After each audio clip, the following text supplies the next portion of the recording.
Hello ji, welcome to Ganpati Rasoi. Ganpati रसोई में आज हमने बनाई साबूदाने की खिचड़ी, वो भी खिली खिली। कैसे बनी ये खिली खिली खिचड़ी? अगर आपको भी इसी तरह से खिचड़ी बनानी है तो वीडियो को एंड तक देखो। चलिए फिर देख लेते हैं कैसे बनती है ये वाली खिचड़ी। बहुत ही टेस्टी है, यम्मी है, वर्त स्पेशल खिचड़ी है। यहाँ पर हमने ले लिया 1 कटोरी साबूदाना। साबूदाने को कम से कम 2 घंटे तक भिगो के रख दिया था। ये देखो साबूदाना अच्छे से फूल चुका है।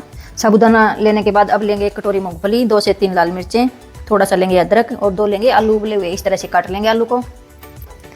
अब हम लेंगे एक पैन में डालेंगे सबसे पहले मूंगफली। अब मूंगफली को ड्राई रोस्ट कर लेंगे। मूंगफली के साथ ही डाल देंगे 3 से 4 लाल मिर्चें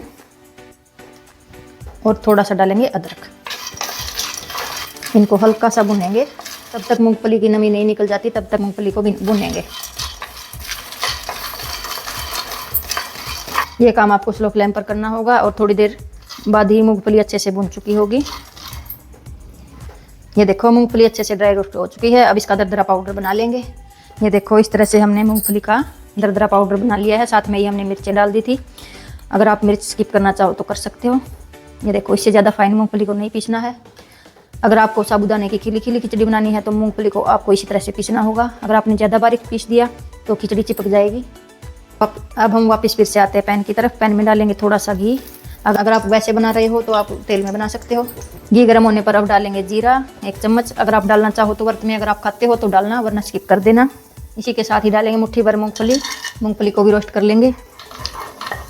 जीरा डालने के बाद अब हमने डाल दी मूंगफली। मूंगफली को भी हल्का सा रोस्ट कर लेंगे। अब हम डालेंगे उबले हुए आलू, जिसको हमने हल्का सा रोस्ट कर लिया था। अगर आप चाहो तो इसको फ्राई भी कर सकते हो। इस तरह से अगर आप फ्राई किए हुए आलू डालोगे तो साबूदाने की खिचड़ी बिल्कुल भी नहीं चिपकेगी। 2 से 3 बातों का आपको ध्यान रखना होगा तो आप परफेक्ट खिचड़ी बना पाओगे। अब डालेंगे 2 लाल मिर्चें। अब डाल देंगे मूंगफली वाला पाउडर। साबूदाना डालने से पहले ही आपको ये पाउडर डालना होगा। देखो इस तरह से करेंगे अच्छे से मिक्स। अब बारी आती है साबूदाने की। ये देखो हमने साबूदाने को इस तरह से पानी में से निकाल के छलनी में डाल दिया था। अब डाल देंगे साबूदाना। जितनी खिचड़ी आपको बनानी है उस हिसाब से आपको साबूदाना डाल देना है। और अब करेंगे साबूदाने को अच्छे से मिक्स।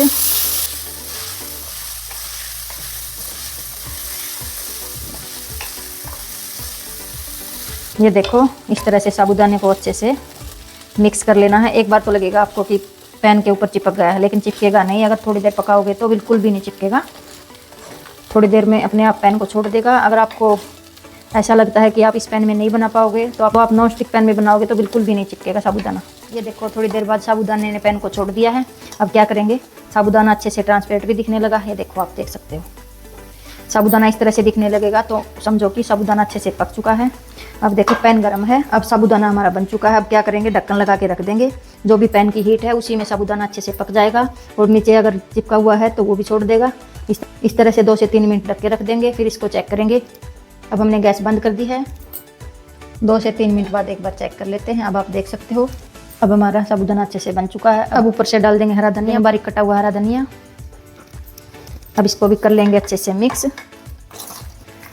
अब व्रत स्पेशल साबूदाने की खिचड़ी बन चुकी है। आप इसको व्रत में भी खा सकते हो, इसीलिए हमने नमक नहीं डाला। अगर आप व्रत में नमक खाते हो तो नमक डाल सकते हो, वरना इसी तरह से बना के खा सकते हो। बहुत ही टेस्टी बनेगी, यम्मी बनेगी और सबको पसंद आएगी घर में। अब हमारी नवरात्रि स्पेशल साबूदाना खिचड़ी बनकर है रेडी।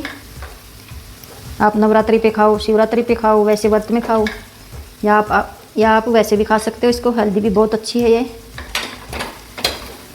और ये देखो बिल्कुल खिली खिली खिचड़ी बनी है, बिल्कुल भी नहीं चिपकी है।